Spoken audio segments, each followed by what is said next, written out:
नमस्कार। मन परमात्मा की भक्ति में, साधना में, नाम सिमरन में नहीं लगता, तो एक बहुत ही खूबसूरत कहानी मैं आपके साथ शेयर करूंगा, जिससे आपको ये तकनीक समझ में आ जाएगी कि मन को कैसे लगाया जाना चाहिए। मिशन जीनियस माइंड से मैं संजीव मलिक। दोस्तों, इससे पहले हम आगे बढ़े, अगर आपने हमारे चैनल को सब्सक्राइब नहीं किया तो जरूर कर लें। ये बहुत ही खूबसूरत कहानी है। एक व्यक्ति के मन में ध्यान करने की बड़ी इच्छा होती थी, लेकिन वो बैठता था तो मन टिकता नहीं था। मन कभी इधर भागता है, कभी उधर भागता है। वो फिर प्रयास करता है, लेकिन मन है कि बस काबू में नहीं आता। तो उसने कहा कि अब मैं गुरु की शरण में जाता हूं, क्योंकि गुरु के पास कोई ना कोई टेक्निक, कोई ना कोई युक्ति होती है मन को वश में करने की। गुरु का मतलब ही क्या है? गुरु का मतलब ही यही है कि वो जो अंधकार से प्रकाश की ओर ले चले, उसके पास कोई ना कोई टेक्निक तो होगी। तो उसने एक गुरुदेव से प्रार्थना करी कि मैं ऐसे ऐसे मेरी ये समस्या है, आप इसका कोई समाधान करें। तो गुरुदेव ने उन्हें कहा कि तुम एक काम करो, ये मेरे पास ये 2 पिल्ले हैं, कुत्ते के छोटे पिल्ले हैं। इनको बोला कि इनको जरा संभालो, इनकी केयर करो, हफ्ता भर इनकी केयर करो। उसको लगा कि ये इसका इस बात से क्या लेना देना, मैं क्या सवाल करने आया था और गुरुदेव मुझे पिल्लों का पीछे लगा रहे हैं। एनीवे, चलो, फिर भी गुरु पर भरोसा था और भरोसा करना भी चाहिए, पूरा भरोसा करना चाहिए। जिनके मन विश्वास है सदा गुरु हैं संग। जिनको भी भरोसा होता है गुरु उनको हमेशा उनकी हेल्प करते हैं, उनकी सहायता करते हैं, और गुरु के रहस्य को भी वो जान पाते हैं कि गुरु क्या कहना चाह रहे हैं। तो उसने क्या किया कि गुरु की बात को स्वीकार किया और उनकी सेवा करनी शुरू की। वो पिल्लों की सेवा करते हुए उसको शुरू में उनको पकड़ना इतना मुश्किल होता था।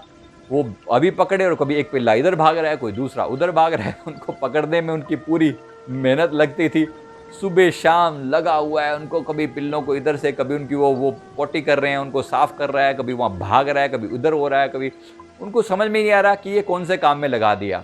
फिर धीरे धीरे उनको दूध रोटी डाली, उनको पुचकारा, उनको नहलाया। बात को वो अब पिल्ले कुछ समय के लिए उसके आसपास में घूमने लगे, टिकने लगे। 1 दिन बीता, 2 दिन बीता, तीसरे दिन आते आते वो पिल्ले उसके आसपास ही घूमते रहे। वो जहाँ जाए उसके पीछे पीछे ही जाएं। तो गुरुदेव ने फिर आदेश दिया कि एक काम करो, इन पिल्लों को अब दूर भगाओ। अब वो दूर भगा के छोड़ के आता कहीं दूर पे, और फिर उसके पीछे आ जाते, फिर छोड़ के आता, फिर पीछे आ जाते। गुरुदेव ने कहा कि बात समझ में आई, यही युक्ति है। युक्ति क्या है? युक्ति यह है कि जब तुम प्यार से अपने मन को परमात्मा की तरफ लगाते हो, परमात्मा को समय देते हो। जब तुमने इस पर समय नहीं लगाया था इन पिल्लों के लिए, तब तक ये हमेशा दूर दूर भागते थे, तुम्हारे लिए अपरिचित थे। अब तुम अपने मन को भी तो समय दो, परमात्मा को भी समय दो। अपने मन के पास बैठो और देखो कि ये कहाँ भागता है। जब तुमने इन्हें देखा, पकड़ के लाया। कभी इधर भागे मन तो उधर से पकड़ के लाया। मन में एक विचार आया, ये इधर भागा, उसको पकड़ के लाया वापस। फिर उधर भागा, उसको पकड़ के लाया।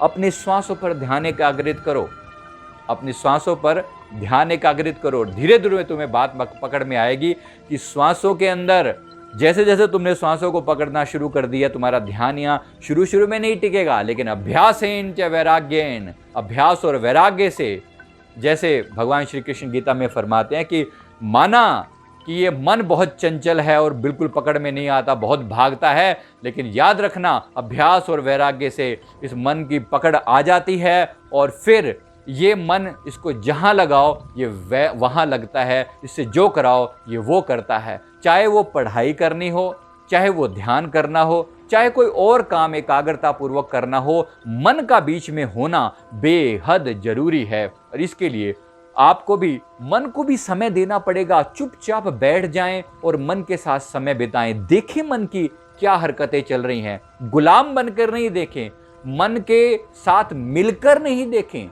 अलग होकर खुद को देखें कि मैं अगर इनसे अलग हूं, ये मन है और ये मैं हूं, ये विचार चल रहे हैं, ये मैं हूं। और जैसे ही आप इस मैं में टिकते हैं, जैसे ही आप साक्षी भाव में टिकते हैं, जैसे ही आप उनसे अलग होते हैं, धीरे धीरे इस मन की सारी हरकतें आपके कंट्रोल में आनी शुरू हो जाती हैं। और यही मन जो कभी नहीं लगता था, वो भागता है, वो फिर कहीं जाता ही नहीं है, वो टिकता है, वहीं पर टिक जाता है। ऐसा टिक जाता है कि वो फिर कहीं पर जाना ही नहीं चाहता, वो सदा अपनी आत्मा में ही रमण करना चाहता है। इसी को ही आत्मज्ञान कहते हैं। तो कैसी लगी आपको ये स्टोरी?